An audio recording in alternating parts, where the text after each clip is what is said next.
carriages that could be pulled by horses. But these were very much for the infirm, we suspect, or those whose dignity would not allow them to clamber onto a horse anymore. For everybody else, the horse was the only method of transport. So our riders are going to come into the arena now.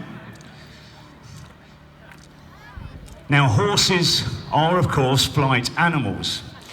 And if you choose to mount a horse for warfare, you're going to need to do not just a bit of training, but you've also got to select the correct horse in terms of its temperament. And that, I would suggest, is actually the more important thing.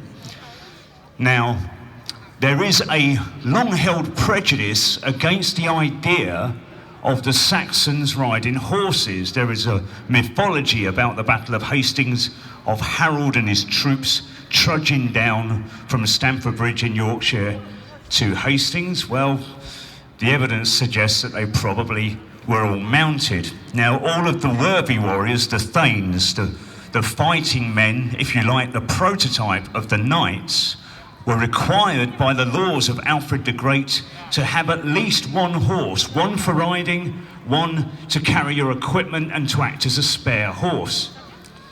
So moving from place to place was fundamentally important for the Saxon warrior, and the Saxons were actively engaged in maintaining roads, particularly Roman roads, in order to move armies around quickly. In fact, the word they used was heripath, which means army road, army way.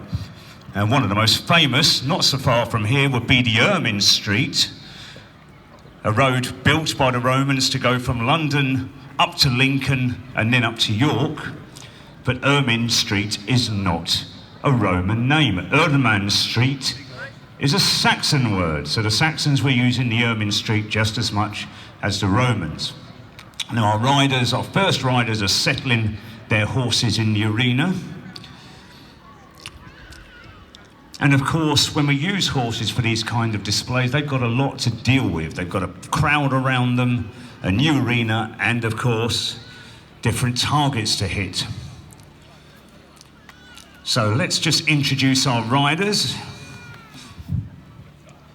Now coming up first, I believe, is our Viking rider, Halfdan, on this sturdy mount, followed by a Saxon, Wulfric, and another Viking wearing the warrior coat of the Scandinavians, Snorri. So we've got one Saxon against two Vikings, and they're going to have a little friendly competition now. Here we are, right in the disputed territory between the Saxons and the Vikings in the late 10th century.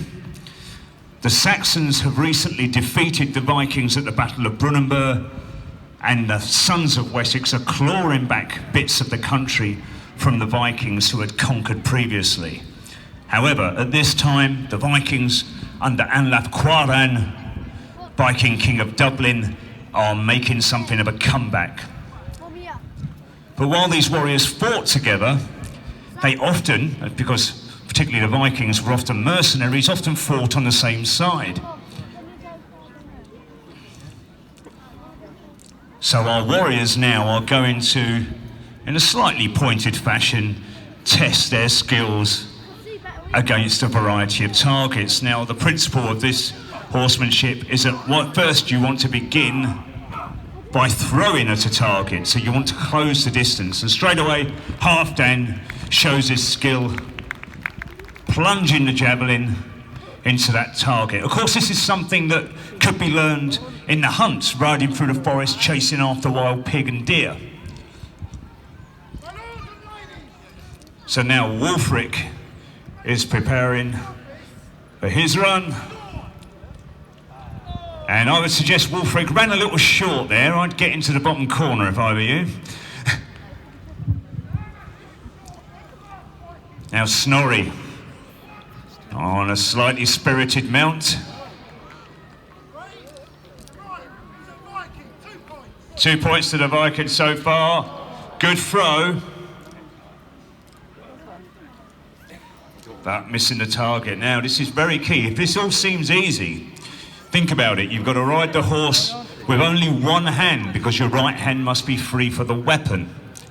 So the horse needs to be accustomed to a style of riding partially like the neck reining of the Western style, but really using the feet and the seat to steer the horse and keep it running true.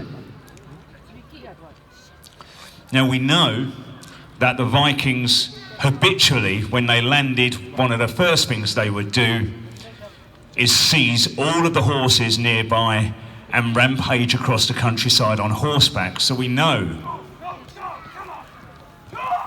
Oh, and an excellent strike. Give that a round of applause, ladies and gentlemen. Halfdan showing everybody how it's done. And of course, if you're a rampaging Viking, you're going to be terrorising the English, tearing through the countryside, killing anything that gets in your way. And Halfdan, I suspect, is particularly good at that.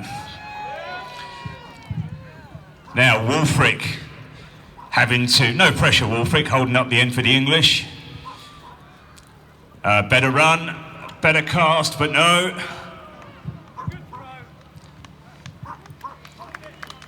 Now, of course, the weapon thrown from horseback gains some of the impetus of the horse, so it plunges into the body of your victim in a way that the spear thrown from the ground simply won't.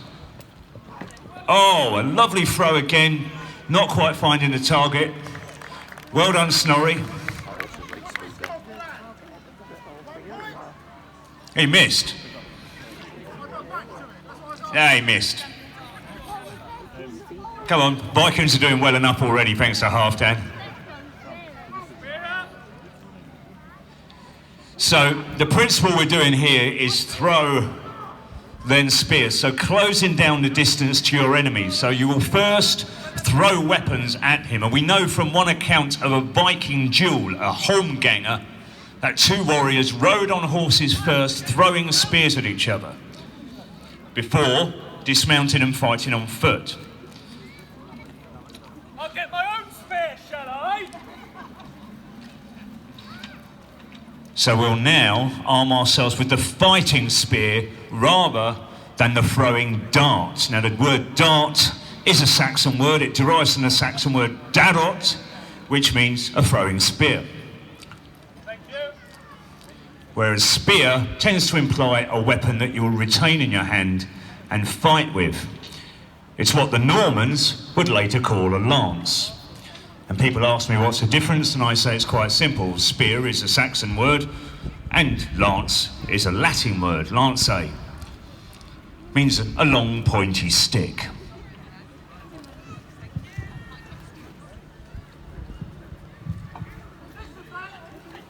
So now our target is the straw man. Now this is a very sturdy, hard target to hit. And the name of the game here is not that difficult to hit the target. The question is, can you keep control of your weapon and indeed your seat? Because that target's